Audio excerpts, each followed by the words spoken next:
Students, welcome to Bhagat biology classes.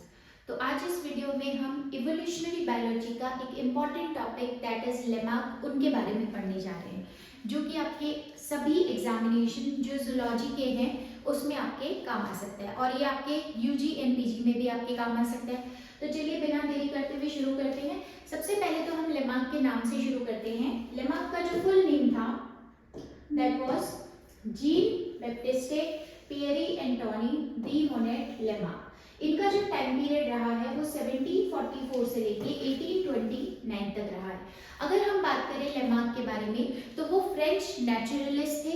सबसे पहले वो एक बॉटनिस्ट थे, देन उसके बाद में वो एक जूलॉजिस्ट बने। फर्स्ट ऑफ ऑल क्या थे वो बॉटनिस्ट, देन इसके बाद में वो एक जूलॉजिस्ट बने। अगर हम उनकी बुक्स की बात करें तो ये कुछ बुक्स हैं इनकी जो इन्होंने जो इम्पोर्टेंट है हमारे एग्जाम पॉइंट ऑफ व्यू से। ये जो थर्ड वाली बुक है, इस बुक को असिस्ट किया था उनकी डॉटर ने, असिस्टेड बाय लेमार्क्स डॉटर। ये उनको उनकी डॉटर ने असिस्ट किया था इस बुक के अंदर। अगर हम कुछ इंपॉर्टेंट फैक्ट्स के बारे में बात करें तो लेमार्क ने कुछ वर्ड इंट्रोड्यूस किए थे। फॉर एग्जाम्पल सबसे पहले हम बात करते हैं बायोलॉजी। बायोलॉजी वर्ड जो है वो आपके इंट्रोड्यूस किया था किसने? लेमार्क ने। अगर आप बात करते हैं इनवर्टिब्रेट्स या फिर हम बोले वर्टिब्रेट्स, इनवर्टिब्रेट्स एंड वर्टिब्रेट्स, तो इनका भी इंट्रोडक्शन का जो कंट्रीब्यूशन है वो किसको जाता है? आपके लेमार्क को जाता है। देन इसके बाद अगर हम बात करें तो उन्होंने अरेंज किया था एनिमल्स को according to their hierarchy. Arranged animals in a staircase. For example, from primates to highest being the men. तो ये जो कंट्रीब्यूशन है लेमार्क का है ही, लेकिन सबसे बड़ा कंट्रीब्यूशन लेमार्क का जो इवोल्यूशनरी बायोलॉजी के अंदर आता है दैट इज इनकी थ्योरी। और इनकी थ्योरी का नाम है, जैसे कि आप सभी लोगों ने पहले भी पढ़ा होगा और अगर नहीं पढ़ा तो अभी जान जाएंगे, theory of inheritance of acquired characters. अगर आप इस पूरी थ्योरी के बारे में बात करें तो ये एक बुक के अंदर आपको डिस्क्रिप्शन में मिलती है दैट इज फिलोसॉफिक जूलॉजी। 1809। ये जो पूरी थ्योरी है लेमार्क की, इसके अंदर कुछ इंपॉर्टेंट बातें जो लेमार्क कहते हैं। लेमार्क यहाँ पे क्या एक्सप्लेन करना चाहते हैं? नंबर वन थिंग जो होती है वो आपका एनवायरनमेंट में कुछ चेंजेस आते हैं। सबसे पहले ये आपके इवोल्यूशनरी बायोलॉजी की एक थ्योरी है कि जो बताती है इवोल्यूशन कैसे हुआ, टाइम टू टाइम इवोल्यूशन में आपके बहुत सालों के बाद में न्यू स्पीशीज का ओरिजिन कैसे हुआ। तो नंबर वन ये कहते हैं कि सबसे पहले जो होता है किसी भी स्पीशीज का एनवायरनमेंट चेंज होता है। जैसे ही इस एनवायरनमेंट के अंदर कुछ भी चेंजेस आए तो अब आपकी बॉडी के अंदर भी चेंज आना शुरू हो जाता है।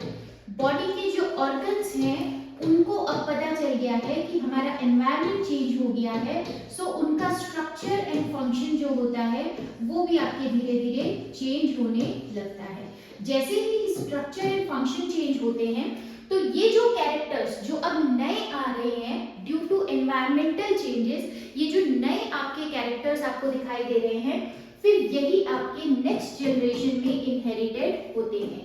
और नेक्स्ट जनरेशन में इनहेरिटेड होने के बाद में टाइम टू टाइम, मतलब बहुत ज्यादा over the period of time, बहुत लंबे टाइम के बाद में ये सारे एक्वायर्ड कैरेक्टर्स इनहेरिटेड हो के ये चेंजेस हो के इनहेरिटेड हो के न्यू स्पीशीज का ओरिजिन हो जाता है।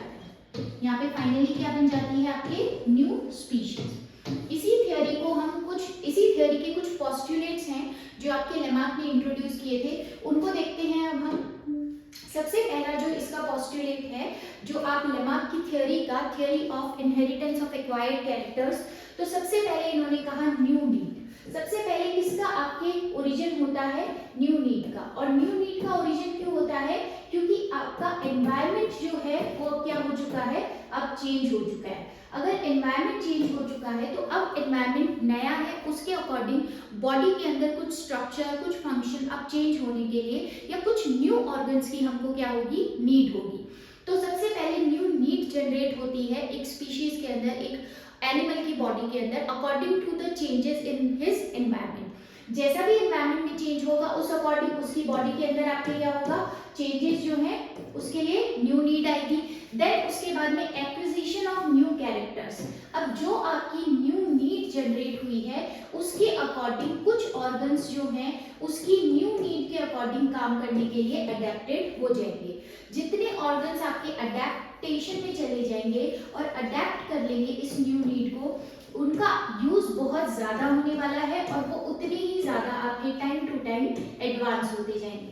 अच्छा, अब बहुत सारे ऑर्गन्स ऐसे होंगे जो न्यू नीड के अकॉर्डिंग अपने आप को अडेप्ट नहीं कर पा रहे, तो जो आपके अपने आप को अडेप्ट नहीं कर पा रहे उनका डिसयूज होगा, वो उतना ज्यादा फ्रीक्वेंटली यूज नहीं होंगे और उनकी साइज जो है धीरे धीरे क्या होती जाएगी, रिड्यूस होती जाएगी, उनकी साइज धीरे धीरे रिड्यूस होती जाएगी। सबसे पहले एनिमल के अंदर न्यू नीड जनरेट होती है according to the changes in their environment, then इन्हीं नीड के अकॉर्डिंग आपकी बॉडी अडेप्ट करती है एंड न्यू ऑर्गन्स आपके डेवलप होते हैं। कुछ ऑर्गन्स जो अडेप्ट कर जाते हैं उनका बहुत ज्यादा यूज होता है और कुछ ऑर्गन जो कि अडेप्ट नहीं कर पाते उनका आप टाइम के साथ में यूज जो है वो कम कर देते हो, आपकी बॉडी कम कर देती है। देन इसके बाद ये जितने भी एक्वायर्ड कैरेक्टर्स हैं, अब ये एक्वायर्ड कैरेक्टर एक जनरेशन से, जैसे फॉर एग्जांपल एक एनिमल है उससे उसके बच्चों में जाएंगे, उससे उसके बच्चों में जाएंगे, ये एक्वायर्ड कैरेक्टर्स जो हैं वो एक जनरेशन से आपके नेक्स्ट जनरेशन के अंदर पास ऑन होते हैं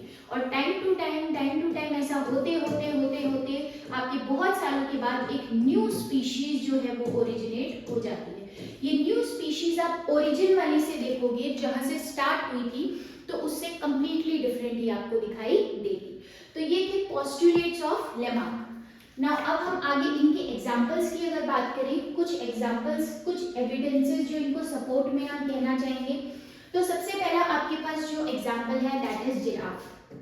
अगर हम जिराफ की बात करें तो जिराफ की गर्दन जो है, ये जो आपकी नेक वाला एरिया एंड फोर लिम्ब है, ये स्टार्टिंग में आपके क्या थे, शॉर्ट लिम्ब थे। जो फोर लिम्ब वाला एरिया वो भी आपके शॉर्ट थे, नेक भी शॉर्ट थी, लेकिन over the period of time इनके एनवायरनमेंट में चेंज हो गया। एनवायरनमेंट में चेंज होने के कारण अब जो फीडिंग करने के लिए जो ट्री है वो सारे हाई ट्री हैं। यहाँ पे ग्रासेस भी थी तो इतना ज्यादा ऊंचा नहीं होना होता था, लेकिन यहाँ पे अब एनवायरनमेंट चेंज हो गया तो न्यू नीड है। और न्यू नीड किसकी है कि एक लंबी गर्दन चाहिए, एक बिल्कुल इलोंगेटेड नेक चाहिए और आगे के फोर लिम्ब जो है वो भी आपके लंबे होने चाहिए। सो टाइम के साथ इनके यहाँ पे इनके पास मतलब नेक जो है वो इलोंगेटेड हो गई, आगे के जो फोर लिम्ब है वो भी आपके इलोंगेटेड हो गए और पीछे वाले फोर लिम्ब पीछे वाले लिम्ब जो है वो आपके छोटे ही रह गए। ठीक है, तो ये एक अच्छा सपोर्ट के लिए एविडेंस है हमारे पास। ऐसे ही अगर हम एक्वाटिक बर्ड्स को देखें जैसे स्वैन्स, डक्स, गीस, तो इनके यहाँ पे भी मतलब जो इस तरीके से टोज हैं इनके, उसमें इन्होंने वेब जैसा स्ट्रक्चर जो है वो आपके डेवलप कर लिया। क्यों कर लिया? इनके पहली बात तो इनके जितने भी आपके ये विंग्स थे इनकी साइज रिड्यूस हो गई because these are aquatic birds, तो इनको इतना ज्यादा आपके उड़ने की जरूरत नहीं है, इतना ज्यादा फ्लाइंग की जरूरत नहीं है। तो ये एक्वाटिक बर्ड्स हैं, बहुत ज्यादा उड़ना नहीं है इनको, इसलिए जितना उड़ना है उसके लिए एक तो इनकी विंग साइज क्या हो गई, कम हो गई। देन इन्होंने अपनी टोज के अंदर पास में वेब जो है वो इनके जनरेट हो गया या न्यू नीड के अकॉर्डिंग जो है न्यू आपका ऑर्गन जो है वो डेवलप हो गया। क्यों? ताकि पानी के अंदर ऐसे वेटिंग करने के लिए, पानी के अंदर चलने के लिए इनको जल्दी से आसानी हो। इसके ये भी एक सपोर्ट करता है, एविडेंस है सपोर्ट करता है लेमार्क की थ्योरी को। ऐसे ही हम स्नेक की बात करते हैं तो स्नेक के पास में भी पहले आपके लिम्स हुआ करते थे, वही स्नेक के क्या होते थे, पैर होते थे। देन उसके बाद में इस टाइम में इसको जब हम बात करें स्नेक के पैर थे, देन उसके बाद में इस टाइम में मैमल्स जो थे बहुत ज्यादा प्रिवेलेंट थे, तो इनको जरूरत पड़ी स्नेक्स को क्रीपिंग की। ठीक है, फ्लोर पे क्रीपिंग की, बिल्स में रहने की, टाइम टू टाइम क्रीपिंग के साथ में इनके पैरों की जो यूज है वो कम होते गया, वो आपके लिम्स जो है उतना ज्यादा यूज नहीं आए, तो उनकी साइज रिड्यूस होते ये एक्सटिंक्ट ही हो गए। अभी फिर आप स्नेक को ऐसे देख लेते हो। ठीक है, हॉर्स की अगर हम बात करें, ये भी अच्छा एग्जांपल है। इनका फुट स्ट्रक्चर जो है वो चेंज हो गया, अनकलीग्रेड मतलब फॉर हार्ड ग्राउंड। ठीक है, हार्ड ग्राउंड, पहले इनका ग्राउंड जो था बहुत ग्रासेस थी, बहुत सॉफ्ट था, तो वैसे स्ट्रक्चर की रिक्वायरमेंट इनको नहीं थी, लेकिन हार्ड ग्राउंड होने की वजह से इनको ऐसे स्ट्रक्चर की रिक्वायरमेंट हुई, तो न्यू नीड के अकॉर्डिंग इनकी बॉडी ने अडेप्ट किया और न्यू आपके जो फॉर एग्जाम्पल आपके जो हम कहते हैं कि न्यू नीड के अकॉर्डिंग इन्होंने न्यू स्ट्रक्चर जो है वो अडेप्ट कर लिया। देन इसके बाद में कुछ फ्लाइटलेस बर्ड्स हैं, जैसे फॉर एग्जांपल कीवी, न्यूजीलैंड में ऑस्ट्रिच, अफ्रीका में एमू, आपके ऑस्ट्रेलिया के अंदर, ये जितने भी बर्ड्स हैं ये आपके फ्लाइटलेस बर्ड कह रही हूँ मैं इनको, लेकिन इनके एंसेस्टर्स जो थे वो आपके फ्लाई करते थे, इनके एंसेस्टर फ्लाई करते थे, लेकिन टाइम के साथ ये दूसरे एरिया में चले गए, दूसरे एरिया में कोई एनिमी नहीं था, आपके फूड भी बहुत ज़्यादा एबिडेंट था, तो इस वजह से इनको बहुत ज़्यादा फ्लाइट की ज़रूरत पड़ी थी, तो ये धीरे धीरे अपनी एबिलिटी फ्लाई करने की जो है वो इनकी खत्म हो गई, बिल्कुल आपके वहाँ से बिल्कुल ही रिमूव हो गई, इनकी मेमोरी से ही रिमूव हो गई। तो इस तरीके से ये कुछ एविडेंसेस हैं जो कि लेमार्क की थ्योरी का आपके सपोर्ट करते हैं।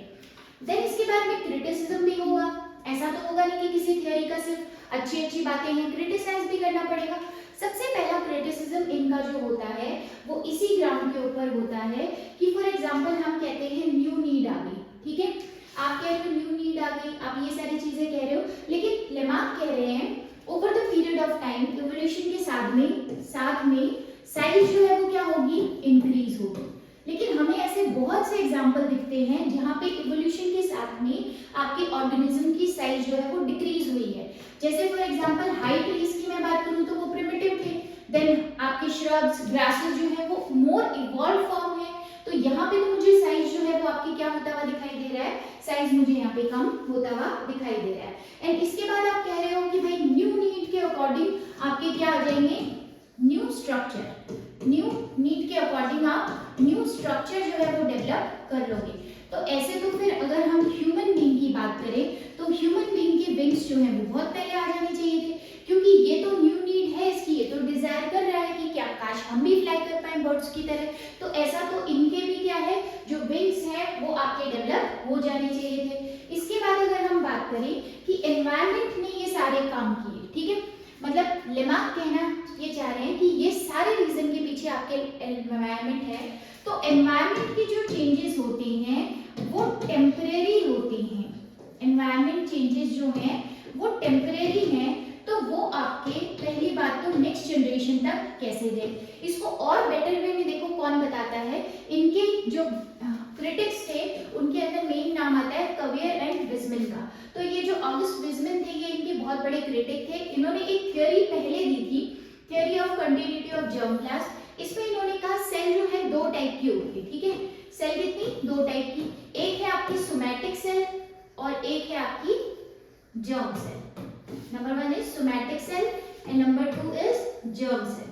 अगर आप बात करो जर्म सेल की तो ये मटेरियल को एक जनरेशन से दूसरे जनरेशन में ट्रांसफर करती है, लेकिन सोमैटिक सेल के पास जो भी मैसेजेस होते हैं वो आपकी एक जनरेशन से दूसरे जनरेशन में वो पास ऑन नहीं करती है। और जब आप बात करते हो एनवायरमेंटल चेंजेस की, एक्वायर्ड कैरेक्टर्स की, तो एक्वायर्ड कैरेक्टर्स रेस्ट्रिक्टेड होते हैं आपके सोमैटिक सेल तक। तो अगर एक्वायर्ड कैरेक्टर्स सोमैटिक सेल तक आपके क्या होते हैं, रेस्ट्रिक्टेड होते हैं, तो आप कैसे कह सकते हो कि वो आगे पास ऑन करेंगे। तो ये भी एक बहुत बड़ा आपके ड्रॉबैक रहा है या क्रिटिसिज्म रहा है आपके लेमार्क का। और एक और चीज इसके सपोर्ट में कही जाती है क्रिटिसाइज करने के लिए कि for example if parents are blind, parents blind है तो उनके बेबी जो है वो ब्लाइंड हो, ऐसा भी जरूरी नहीं है, ठीक है, ऐसा थोड़ी है कि पेरेंट्स ब्लाइंड है तो उनके बेबी भी ब्लाइंड होते हैं। तो ऐसा एक्वायर्ड कैरेक्टर्स पास ऑन हो रहे हैं जनरेशन टू जनरेशन, इस बात को सपोर्ट करते हुए आपके मतलब इस बात के लिए क्रिटिसाइज किया जाता है आपके लेमार्क को। और अगर मैं बात करूं ऑगस्ट विजमन की तो इन्होंने रैट का एक एग्जांपल लेके 80 जनरेशन तक, ये आई गेस सब लोगों ने सुना भी होगा, 80 जनरेशन तक जो आपकी चूहा है, रैट है, उसकी पूंछ काट दी, ठीक है, लेकिन फिर भी जब 80 जनरेशन के बाद में भी अगर न्यू बॉर्न बेबी उनका होता है तो वहां पे भी उसके साथ में टेल जो है वो प्रेजेंट होती है। तो आप ये जो कह रहे हो, ये कह रहे हैं लेमार्क से कि आप ये जो कह रहे हो कि new need according to new environment and then उसके अकॉर्डिंग आपका body structure change and then उसके अकॉर्डिंग आपके स्पीशीज जो है वो चेंज हो जाती है। तो ये कुछ बातें हैं जो इस पूरी थ्योरी को सपोर्ट नहीं करती। तो ये था एक बिल्कुल क्रिस्प वे में आपके लेमार्क, जो कि आपके इवोल्यूशनरी बायोलॉजी के लिए इंपॉर्टेंट टॉपिक रहेगा।